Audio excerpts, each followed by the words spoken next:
بسم الله الرحمن الرحیم. تاسو ټول ګلونو شاګردان ته هر څه له مخه السلام علیکم ورحمت الله وبرکاته.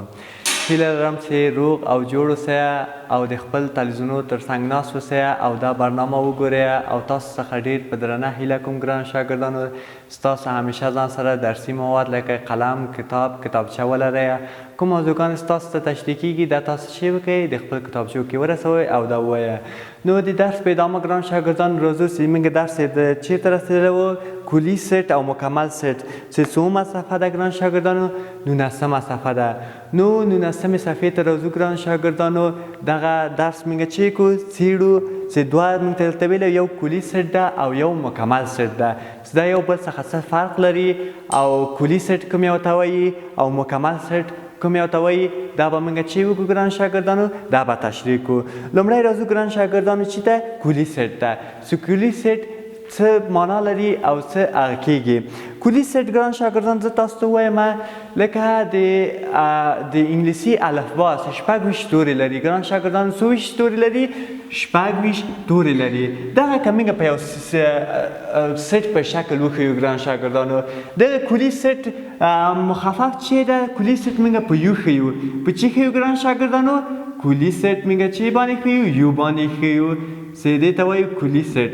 نو دغه مساوي کیږي د A B او همداسې C D او همداسې ادامه لري ګران شاګردانو عین تر چې پورې ځای ته پورې دغه ته موږ وایو کلي سیټ. یعنې ټول عناصر ټول هغه په مکمل دی یعنې کلا ټول پکې چې ده شامل ده. که موږ وګورو د انګلیسي الفبا تورې شپږ ویشت دانې دي دې کې ټول شامل ده. د A څخه شروع ګران شاګردانو عین تر ځای ته پورې دا ټول شامل ده.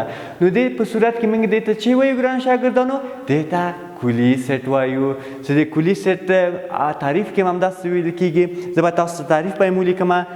تعریف کې چې ویلی ده ګران شاګردانو کتاب کې تاسو ته ګران شاګردانو فعالیت کې ده چې کړی ده ګران شاګردانو فعالیت کې تشریح کړی ده. درته ویلی ګوره فعالیت کې 4 پوینټه لري. د انګلیسي ژبې ټولو د تورو سیټ ولیکئ او په یو سره یې وښایئ. یعنې دا ټول به ولیکئ او سیټ ته چې وایه یو وایه. خو زه تاسو ته د ټول د فعالیت د هر څه نه زه چې کومه د کلي سیټ یو تعریف لیکم. دغه به تاسو ته چې سي ګران شاګردانو تعریف سي. کلي سیټ کلي سیټ تعریف باید داسې ووایو ګران شاګردانو چې د همداسې ګران شاګردانو چې د اعداد یا د یو اشیاو د اشیا ټول جزئیات په یو سیټ کې موجود وي هغه ته موږ چې وایو ګران شاګردانو؟ هغه ته کلي سیټ وایو. او کلي سیټ په چې ښیو ګران شاګردانو؟ په یو باندې ښیو.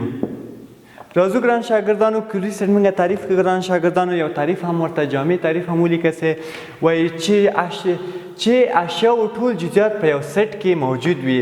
لکه ګران شاګردانو مفهوم یې داسې ده ګران شاګردانو لکه موږ د انګلیسي تورې لږ مخکې ته چې وکړو ګران شاګردانو مثال ورکړی چې انګلیسي تورې ګوره ګران شاګردانو څو ویشت حروفه لري؟ شپږ ویشت حروفه لري. نو د شپږ ویشت حروفو کې ټولې پکې شامل وي. لکه د A څخه شروع سي همداسې A B C D ګران شاګردان زه تاسو ته لیکم هم ګران شاګردانو تاسو وګورئ. لکه کلي سیټ موږ په یو ښوده لکه د A B C D همداسې ګران شاګردانو عین تر ځای ته پورې موجود وي ګران شاګردانو. دغه صورت کې موږ دې ته وایو کلي سیټ. یعنې کوم جزء کم نه ده. که موږ دغه جز کې موږ کمبود ولرو یا سی نه وي ډي نه وي هغه ته موږ چې وایو کلي سیټ نسو ویلی نسو یعنې چې دا نسو ویلی چې دا کلي سیټ ده. نو په دې صورت کې چې د یو اشیا یو چېرته موږ یو مقدار اعداد ولرو چې هغه اعداد څه وي ګران شاګردانو موږ پوه سو چې دغه ټول یعنې شامل ده پکې یعنې دې نه نور کم و زیات نشته ده دا ټول مجموعاً چې په یو سیټ کې شامل سي هغه ته موږ چې وایو ګران شاګردانو کلي سیټ وایو. چې کلي سیټ موږ په چی ښوده ګران شاګردانو کلي سیټ موږ په یو باندې ښوده چې یو مساوي کېږي همداسې مثال موږ ورکړی د چی مثال هم ورکړی دا د انګلیسي د تورو مثال هم ورکړی چې شپږ ویشت تور دي کلاً په دې سیټ کې چیرې ده انګلیسي تورې شامل دي. نو دې په صورت کې موږ دې سیټ ته چې وایو کلي سیټ. کلي سیټ یعنې کلاً ټول چې وي پکې عناصر شامل وي. نو راځو به بل ګران شاګردانو مکمل سیټ ته چې مکمل سیټ چی ته وایي. نو دې صورت کې ګران شاګردانو دا پاکو راځو چې ته ګران شاګردانو مکمل سیټ ته او راځو فرق به موږ تاسو ووایو ګران شاګردانو چې مکمل سیټ او کلي سیټ یو بل څخه څه فرق لري دا به ټول موږ تاسو چې وکړو ګران شاګردانو تشریح کړو. دلته راسئ ګران شاګردانو دلته تاسو ته د 19مې صفحې ته راسئ دلته تاسو ته عبارت کې ډېر شیان ویلی ده چې تاسو باید څه وکړئ ګران شاګردانو د ډېر شیان یې لیکلی ده نو تاسو باید څه وکړئ مفهوم ته یې واخلئ. دلته راځئ لیکل سوی ده ګران شاګردانو لکه چې پوهیږئ د انګلیسي ژبې توري څو دانې دي ګران شاګردانو شپږ ویشت دي. پنځه توري غږ لرونکي دي پنځه توري د شپږ ویشت تورو کې چې ده غږ لرونکي دي او یو ویشت توري غږ نه لرونکي دي یعنې شپږ ویشت غږ چې لري نه لري. نو د غږ نه لرونکو تورو د سیټ د غږ لرونکو تورو د سیټ مکمل سیټ په نامه یادیږي. یعنې دا داسې معنا لري ګران شاګردانو موږ انګلیسي توري څو لرو ګران شاګردانو انګلیسي توري څو دانې دي ګران شاګردانو شپږ ویشت توري دي. صحیح ده ګران شاګردانو. پنځه توري چې ده آواز لرونکي دي یا چې ورته وایو ګران شاګردانو غږ لرونکي توري. صحیح سو ګران شاګردانو پنځه یې غږ لرونکي توري وه. بل څه کوم یو ده ګران شاګردانو یو ویشت توري نور دي غږ نه لرونکي توري چې مکملا د یو ویشتو پنځه موږ جمع کړو شپږ ویشت چې کېږي توري راځي. نو کتاب کې تاسو ته ګران شاګردان ویلی دی وایي د غږ نه لرونکو تورو سیټ د غږ لرونکو تورو د سیټ مکمل سیټ په نامه چې کېږي یادیږي. یعنې داسې ګران شاګردانو ویلی ده ای څه ده ګران شاګردانو ای سیټ څه ده د غږ لرونکي تورو سیټ داسې عبارت ده ګران شاګردانو له چې سره ای ای آی او همداسې ګران شاګردانو چې ده او او یو سره ده او او یو چې دغه د غږ لرونکو تورو سیټ ده صحیح ده د غږ لرونکو تورو سیټ ده دا د غږ لرونکو تورو سیټ ده ګران شاګردانو. او همداسې ګران شاګردانو دلته بل ته تشریح کړی ده دی یو چې ده موږ یو ویلی و چې ده ګران شاګردانو دا کلي سیټ داسې ای بی سی ډي همداسې شامل ده پکې ګران شاګردانو تر چی پورې ځای ته پورې دا د موږ کلي سیټ شو. نو ګورو د کلي سیټ نه یو حصه یې چې ده دا غږ لرونکي سیټ ده صحیح ده. نو دلته موږ ته دلته یو تعریف ورکړی دی ګران شاګردانو چې وایي موږ چې ښیو دا د مکمل سیټ په چې ښیو مکمل سیټ زه به تاسو ته ګران شاګردانو دلته ولیکمه مکمل سیټ په چې ښیو ګران شاګردانو ای زبر یا چې ګران شاګردانو ای ورکړی ده ای بار ای زبر او بل چې ورکړی ای بار دا موږ چې ښیو د مکمل سیټ په دغه اشکال ښیو.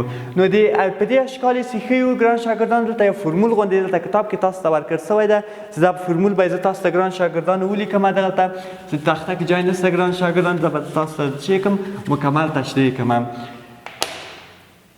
ای بار موږ ویلی و ګران شاګردان چې ده مکمل سیټ سو صحیح ده ګران شاګردانو. بل یو چې ده کلي سیټ سو یعنې د ای څخه تر ځای ته پورې کلا ټول توري پکې چې وي شامل وي. د ای د موږ چې ولکه مخکې ګران شاګردانو ما تاسو ته ولیکئ غږ لرونکي تورې چې ګران شاګردانو غږ لرونکي تورې. نو مکمل سیټ چې ته وایي ګران شاګردانو دا زه تاسو ته ووایم لیکم چې دا تاسو ته واضح سي ګران شاګردانو د غږ لرونکو د غږ نه لرونکو تورو شی د ګران شاګردانو سیټ غږ نه لرونکو تورو سیټ او دا چې سو کلی سیټ او دا کیږي ګران شاګردانو غږ لرونکي تورو سیټ سو نو دغه فرمول سو ګران شاګردانو یا مکمل سیټ په فرمول سره موږ ته ښودل سوی دی ګران شاګردانو چې دلته بیا مثال هم حل کړی ده د فرمول یې داسې ده چې مکمل سیټونو چې ای بارز موږ مکمل سیټ باندې ښودلی و چې دا مساوي کیږي یعنې د مکمل ده یعنې د غږ لرونکي توري دي یعنې د یو کلي سیټ نه چې موږ د ای نه تر زایټه پورې ای نه موږ این تر زایټه پورې چې لرو ګران شاګردانو اعداد لرو چې دا کلي سیټ و دې نه یو حصه یې یعنې تقریبا لکه د غږ نه لرونکو تورو سیټ څه و دغه یو حصه یې چې بیا منفي کیږي د چې ده کلي سیټ نه هغه غږ لرونکي تورې دغه چې کیږي دې ته موږ مکمل سیټ وایو لکه اوس ګران شاګردانو زه تاسو ته بیا هم دا چې وکړم مثال په توګه یې زه تاسو ته چې وکړم واضح کړم لکه مثلا ګران شاګردانو دلته مثال کې موږ ته ویلی ده دا غږ لرونکو تورو چې ده مجموعه ده یعنې تقریبا مکمل سیټ یې ده یعنې د غږ نه لرونکو مکمل سیټ ده داس ده د یو هغه ده ګران شاګردانو یو موږ چې و ګران شاګردانو ای بی یعنې کلي سیټ و سی ډي او همداسې ادامه لري چې پورې ګران شاګردانو زایټه پورې ای د موږ چې و ګران شاګردانو غږ لرونکي توري د موږ چې و ای ای او چې د ګران شاګردانو ای او آی همداسې ګران شاګردانو او او یو داسې وایي تیره منفي کې مکمل سیټ موږ ته راکوي نو ګران شاګردانو دغه مثال سو دلته بېرته تاسو صفحه راواړوئ شلم صفحه کې دلته تاسو ته واضح کړی یم ده ګران شاګردانو نور هم ویلی ده وایي تر بحث لاندې موضوع په سور خط کې لیکلی ګران شاګردانو دا تاسو سره وګورئ وایي تر بحث لاندې موضوع په اړوند یو ټاکلی سیټ چې موضوع ټول اړوند عناصر پکې شامل وي د عمومي یا کلي سیټ په نامه یادیږي دی بیا یعنې عمومي کلي سیټ چې کړی ګران شاګردانو ته واضح کړی ده نو ګران شاګردانو هیله لرم چې تاسو په یو شی هغه به پوه سوی فرق دی د هغه به پوه سوی یاست چې کلي سیټ او مکمل سیټ څه فرق لري کلي سیټ موږ ویلی و چې لکه د یو شي مجموعه چې ولرو لکه ټول پکې شامل وي لکه شپږ ویشت اعداد د انګلیسي توري دي دغه کوئ په یو سیټ کې ټول موجود وي دې ته موږ کلي سیټ وایو مکمل سیټ چې ته وایي یعنې د کلي سیټ نه یعنې تقریبا چې ټول یو حصه یې چې موږ ته هغه ترېنه بیل کړو او منفي دی نور حصه یې هغه ته موږ وایو چې ګران شاګردانو دې ته موږ وایو ګران شاګردانو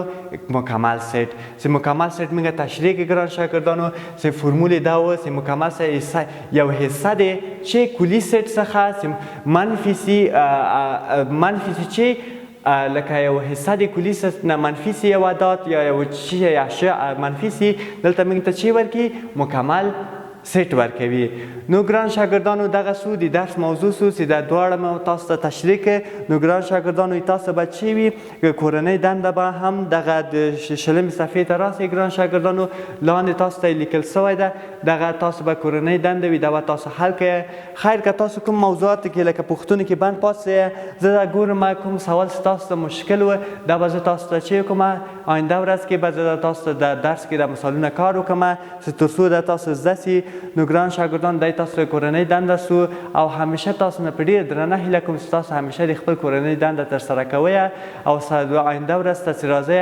همیشه باید تاسو درسي مواد هم ځان سره ولرئ نو ګران شاګردانو ښه وخت ولرئ د خدای په امان